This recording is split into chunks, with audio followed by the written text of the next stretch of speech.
Millions of tax dollars are spent on this type of computer surveillance, a disgusting procedure for a professed free society.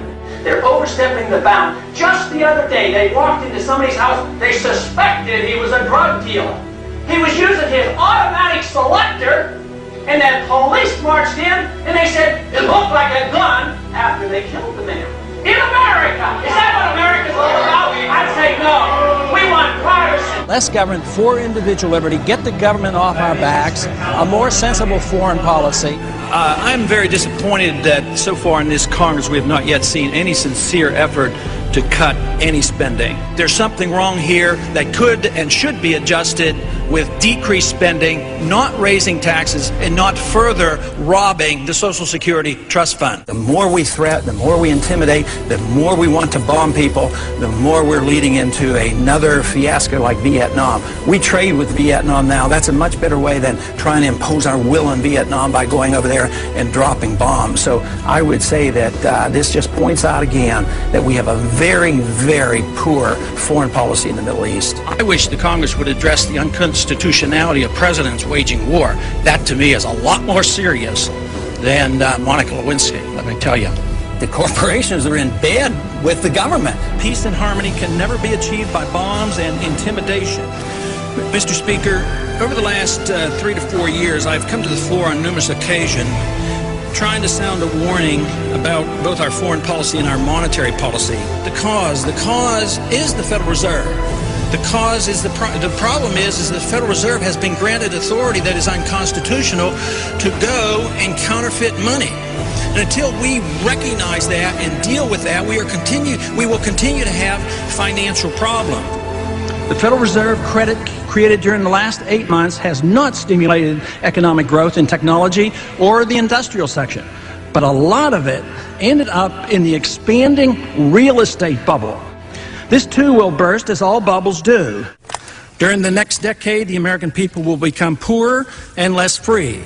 I do not see any reason whatsoever to take young men and young women and send them 6,000 miles off to a land to attack a country that has not committed any aggression against this country. War is not popular. People get killed and body bags end up coming back.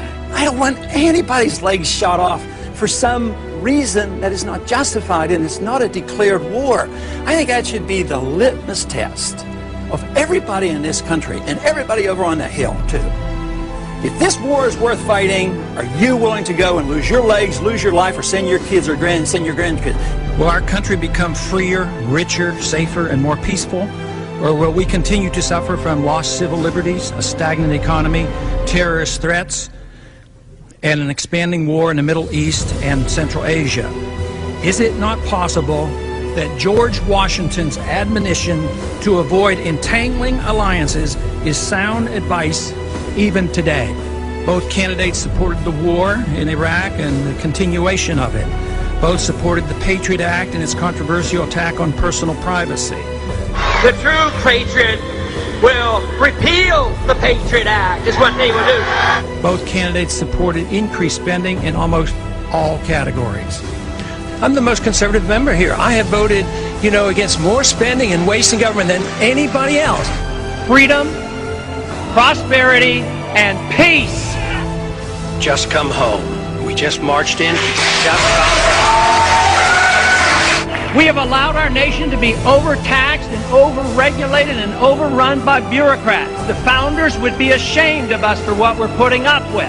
A system designed to protect individual liberty will have no punishments for any group and no privileges. Today, I think inner city folks and minorities are punished unfairly in the war on drugs. I think this is not a consequence of free markets. What's happening is there's transfer of wealth from the poor and the middle class to the wealthy. This comes about because of a monetary system that we have. When you inflate a currency or destroy a currency, the middle class gets wiped out. So the people who get to use the money first, which is created by the Federal Reserve System, benefit. So the money gravitates to the banks and to Wall Street. So that's why you have more billionaires than ever before.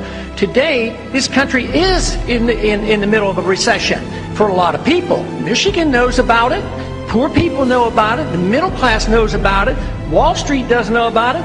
Washington, D.C. doesn't know about it, but it's because of the monetary system and the excessive spending. As long as we live beyond our means, we are destined to live beneath our means, and we have lived beyond our means because we are financing a foreign policy that is so extravagant and beyond what we can control, as well as the spending here at home, and we're depending on the creation of money out of thin air, which is nothing more than debasement of the currency. It's counterfeit, and it is a natural, predictable consequence that you're going to have people benefit from it and other people suffer. So if you want a healthy economy, you have to study monetary theory and figure out why it is that we're suffering, and everybody doesn't suffer equally or this wouldn't be so bad. It's always the poor people, those on retired incomes, that suffer the most. But the politicians and those who get to use the money first, like the military-industrial complex, they make a lot of money and they benefit from it. It is our job to check up and find what the Federal Reserve has done, audit them, and find out who their buddies are that they're taking care of. It's trillions of dollars we're spending on these wars.